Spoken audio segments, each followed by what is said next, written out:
Hi friends, welcome to Shahis kitchen. ఈ వీడియోలో restaurant స్టైల్లో చికెన్ దమ్ బిర్యానీ ఎలా చేసుకోవాలో తెలుసుకుందాం. ఈ వీడియోని లైక్ చేయండి. మరిన్ని వీడియోస్ కోసం ఈ ఛానల్ని సబ్స్క్రైబ్ చేసుకోండి. పక్కనే ఉన్న గంట సింబల్ని ప్రెస్ చేయండి. ఇంకెందుకు లేట్, మరి స్టార్ట్ చేసేద్దామా? ముందుగా ఒక ప్యాన్ తీసుకొని 4 టేబుల్ స్పూన్ల ఆయిల్ వేసుకోవాలి. ఆయిల్ హీట్ ఎక్కిన తర్వాత సన్నగా తరిగి పెట్టుకున్న 3 ఆనియన్స్ వేసుకోవాలి.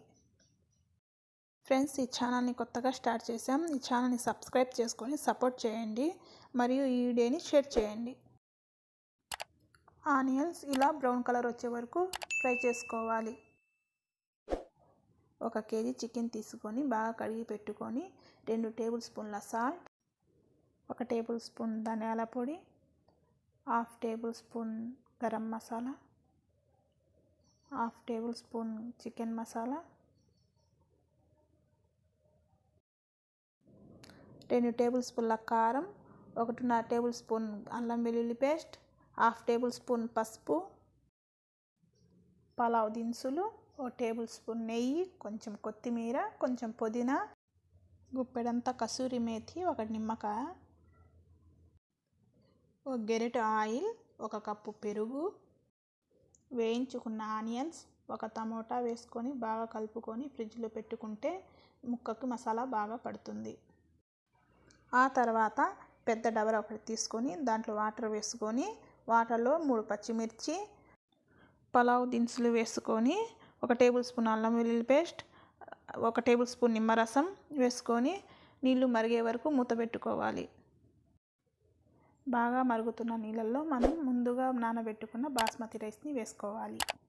నేను 1 కేజీ చికెన్ తీసుకున్నాను కాబట్టి 1 కేజీ బాస్మతి రైస్ యాడ్ చేసుకున్నాను.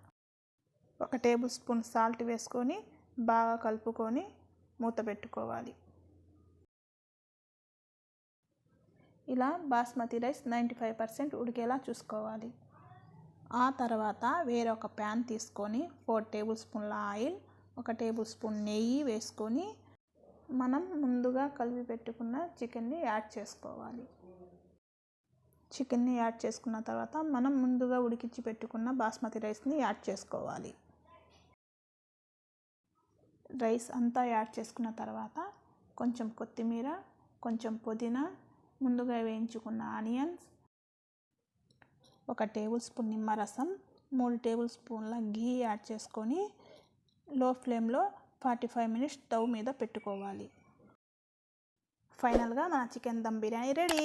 ఈ ఛానల్ని సబ్స్క్రైబ్ చేసుకోవటం మర్చిపోకండి.